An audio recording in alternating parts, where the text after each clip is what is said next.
We're going to move on to what really now brings this to a pointy end, how all of this reform impacts on patient care.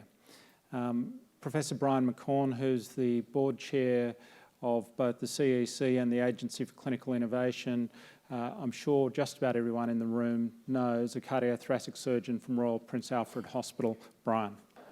It's certainly always a pleasure to follow Captain Case-Mix. One can only imagine what happens if he talks quickly.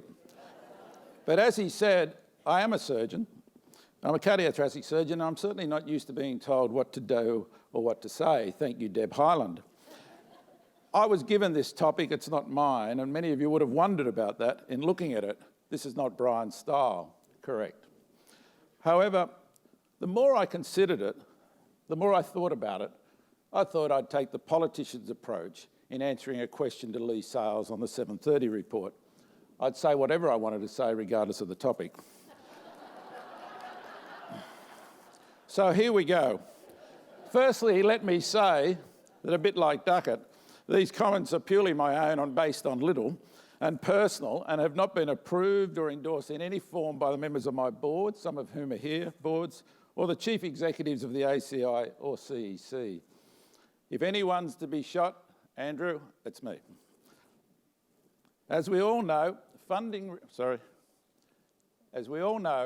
reform per se does not improve patient care. We must develop and, most importantly, implement best practice models of care across the New South Wales health system. We must provide quality health care for the people of New South Wales across all the dimensions of care, some of which have been said but not defined today, of access, appropriateness, effectiveness, efficiency, safety and consumer involvement. And most important, we must address unwarranted clinical variation. If there are appropriate, flexible and transparent funding arrangements, then providing both the right incentives and disincentives in financial terms to provide, as the Minister said, our very brave Minister who is keen to address all these, to provide the right care in the right place at the right time, to which I'd add the first time. Then funding reform can, like information technology, be one of the enablers to achieve improved patient care. As with every other field of business, every other deal I've been involved with, both quality and efficiency are measures of their achievement. You don't have one without the other. So what does this all really mean? As Dr. Foley said, it cannot be just as simple as activity-based funding that Captain Case-Mix would have you believe. We must all remember that Case-Mix was introduced as a utilisation and efficiency tool, not a funding tool. I well remember the initial heady days on the Australian Case-Mix Clinical Committee when we developed the Australian National DRGs, and subsequent modifications have now passed into it being used as a funding mechanism and, as has been mentioned earlier, bought by other facilities. We're all familiar with uncapped Case-Mix-based funding and the wrong financial incentives provided in such a model, and I am concerned with what I've heard so far that some of that's still there. Reward for admission and doing something, do anything. Down in Victoria under Captain Case-Mix, you just thought of a reason to bring patients into hospital and do something to them to get rewarded. We require in New South Wales to learn from their errors and have a much more sophisticated, appropriate, flexible and transparent funding arrangements, because the correct financial incentive in many conditions should be to make it you don't admit the patient, because you get a safer, more effective and more efficient healthcare for that cohort of patients. I'm glad no other ministers are here from the New South Wales government, but it's a bit like transport. The more roads we build, the more cars will fill them. The more hospitals we build, the more patients will fill them. Integrated out-of-hospital care at all levels is the efficient, effective public transport system we see in many modern cities. Activity-based funding must not equate to admission-based funding. Let's take an example. Patients with chronic obstructive lung disease or emphysema are one of our frequent flying groups. In this slide, you see the popularity of admission for this condition in Australia, and particularly New South Wales, compared to other jurisdictions worldwide. I'm sure you'll agree that France, which is at the top there, is not known for its low incidence of smoking. And we clearly over-admit this group of patients in New South Wales. These are the differences across local health districts. Some of the variance is totally explicable. But in the great work done by the BHI, comparing hospitals, there was a 7-fold variation in admission rates for this condition, with the greatest variation being in metropolitan hospitals. This is unwarranted clinical variation, and it costs, both in terms of quality and resources. The ACI Respiratory Clinical Network some years ago developed a model of care demonstrating the effectiveness of out-of-hospital physical therapy, getting on a stationary bike, in greatly reducing the need for this admission for this group of patients. The hospitals who have implemented such a program should be funded on a non-admitted activity-based funding. Not only are the savings evident to the system, but the care and outcome is much improved for the patient, and this has been documented in many jurisdictions and publications. Another example of the ACI work comes from its brilliant musculoskeletal network. Of many programs they have or are developing, the osteoporotic refracture prevention program has been rigorously assessed both in clinical and financial terms. Identify the osteoporosis at the first fracture, treat the osteoporosis, and you see a great reduction in refracture rate, readmission rate, and extends the survival of those patients, a bit like appropriately treating a cancer.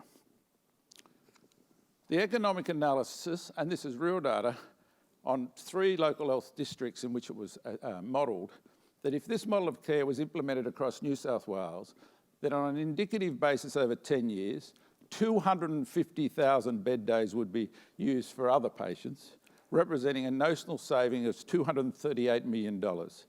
Nearly 22,000 patient separations could be avoided, and about 242,000 refractures of previously admitted patients prevented.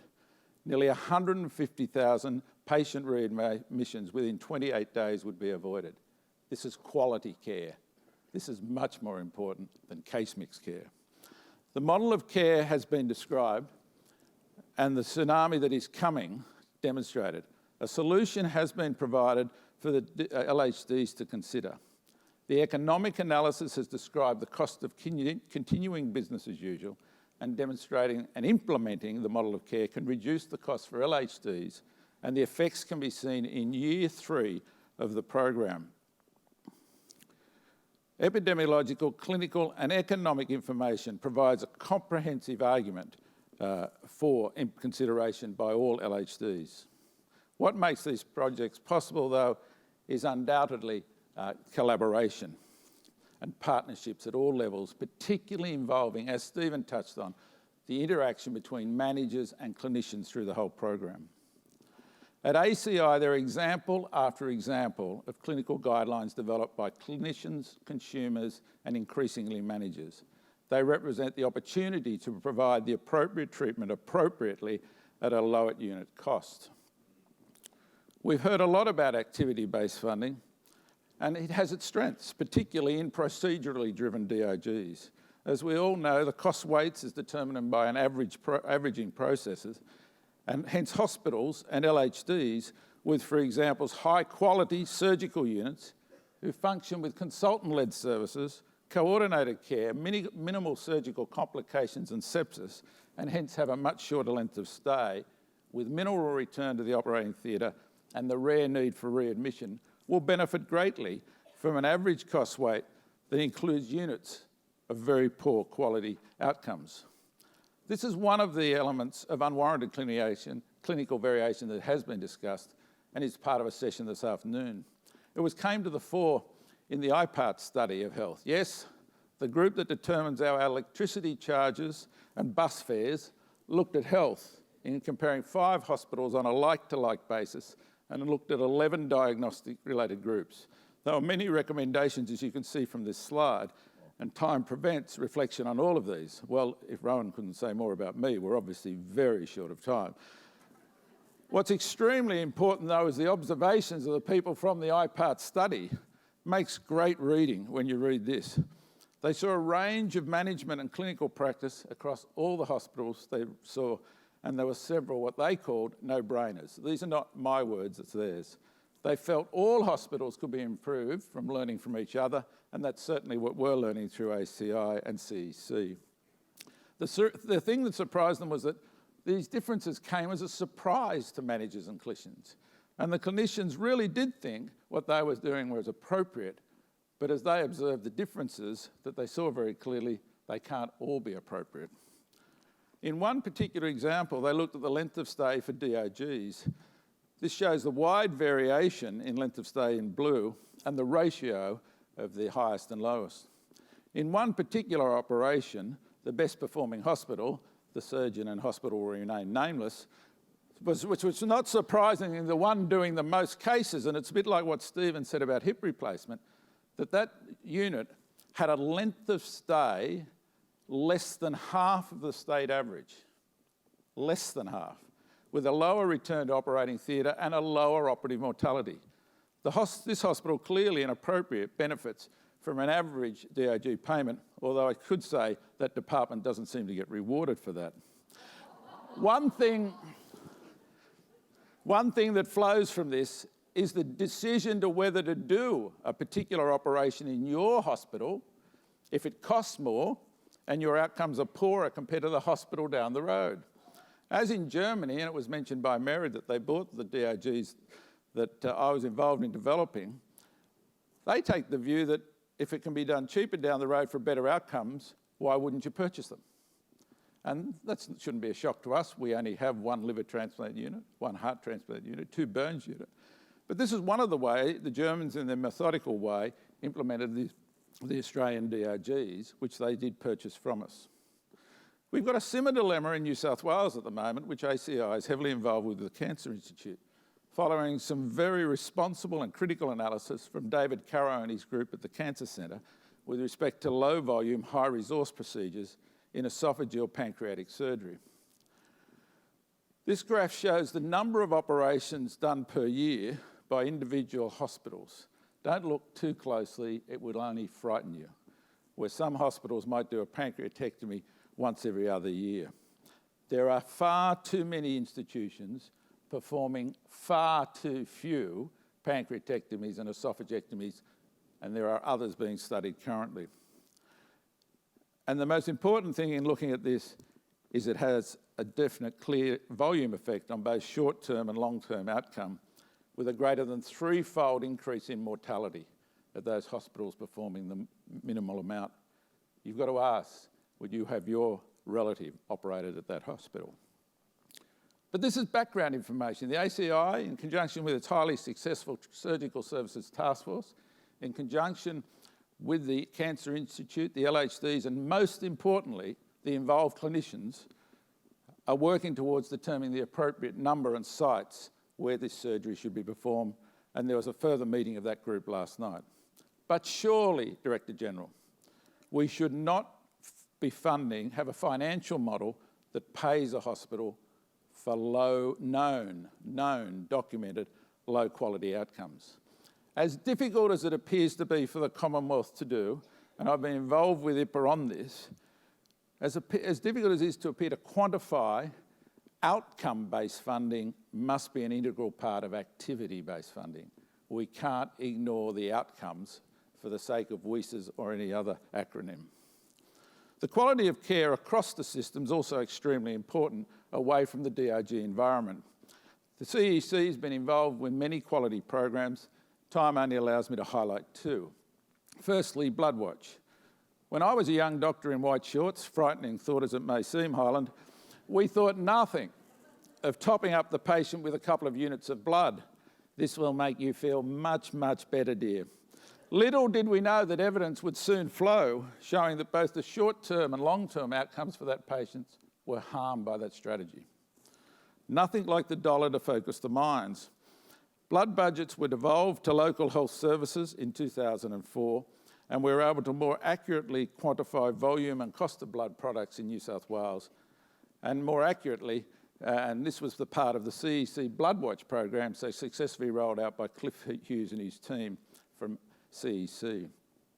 Since then, to show what you do if you take action instead of talking about it, here's the great reduction in the use of blood products over that time, both in the number of patients who get it and how much blood each patient who got blood got. And in this slide, it shows the potential savings annualised out in terms of blood utilisation and costs projected over a 10-year period. Clearly, we need to fund the appropriate mechanisms such that the right incentives and disincentives are there for the appropriate use of blood products. As in much of this work with CEC, it's a no-brainer. It's a win-win with both financial savings and better patient outcomes. The second line I'd like to touch on is in fact a joint ACI-CEC project, two great organisations I have the great pleasure of chairing the boards of. There is a lot of admissions for sepsis and it's got a high mortality. And the longer you wait, the longer in getting the antibiotics on board, the higher the mortality and the longer the length of stay. And it's interesting to note that the average cost of a sepsis episode in a DRG model is almost 4 times that of any other average episode of care. The CEC has implemented a program to get first antibiotics with suspicion of sepsis given in within an hour. You can see when the program started at your left end, and it's really pleasing not just to see the initial result, but that it has been sustained. This results in an average 2-day reduction in length of stay for these patients. And when annualised out over the next program, it shows the incredible impact on bed days in hospitals. Again, quality care at lower cost. So we have to look at these across all the local health districts. These examples lead to a further discussion of unwanted clinical variation across the system and its relation to funding reform. This is the definition being used by the Australian Quality Commission, and it clearly indicates it's a problem in the health service performance. By any measure, there is too much unwarranted clinical variation in terms of both process of care and outcomes of care across the system, and too much tolerance of it. I won't bore you with the various excuses we have when it's put up, but there's the conspiracy theory that it's all part of what the bureaucrats would say and do to us. There's the random theory, this is the old physician's model, it's all just part of the rich tapestry of clinical practice, Brian. It's the sick, I've been told everything in the 25 years of clinical management jobs. The sicker theory, almost every local health district's use this one. Our patients are just much sicker than all the others. You've all got sick patients, that's what we treat. The money theory, we just don't have enough money to do it right. And finally, the saints and the royals, we just do it better and it costs more. None of these are true. We love caesarean section in New South Wales. In fact, between 1998 and 2008, we were the jurisdiction in the world with the highest increase rate of caesarean section in the world. I'm not an obstetrician. I don't know which one's right, but IPART would say all those countries can't be right with such variation. And when we look at it across local health districts, it varies, and that one highlighting differences in public and private. Hysterectomy rates vary across local health districts, even though it is interesting to note the overall reduction, but it's also interesting to note something must have happened down in Southern at some stage that women down there decided not to see their gynaecologist. I'll leave it at that. Myringotomy rates vary much across the local health districts. And to a casual observer, it appears that the people who actually need them don't get them. And if you look at the Aboriginal versus non-Aboriginal rate, it's even more so, as Stephen touched on. But it's not just process of care or operations. Here's the outcome of acute myocardial infarction across New South Wales hospitals, done so well by the ACI and looked at every way. There is a 5-fold variation in mortality following acute myocardial infarction. We don't let this down. In conjunction with the BHI, the ACI are working with the appropriate clinical groups and networks to look at the validity of these findings and where we go with it. And the clinicians are very involved in that in stroke as well. To minimise clinical variation, we've got to accept that there is a problem and what it costs. We must implement system-wide changes in model of care. And most importantly, and that I'll repeat, to every question you ask me, the solution is in timely, accurate and comparative data. for the clinicians and the managers. There will be a loss of clinical autonomy following this, and there must be effective governance between the managerial and clinical groups, and the real answers to it is a return to consultant-led, coordinated multidisciplinary care. Where do we go in the first aspects? We've got to apply economic analysis and modelling to funding and activity data. We should use the potential that funding reform provides to support the provision of care in the best setting and ensure we invest in the right services.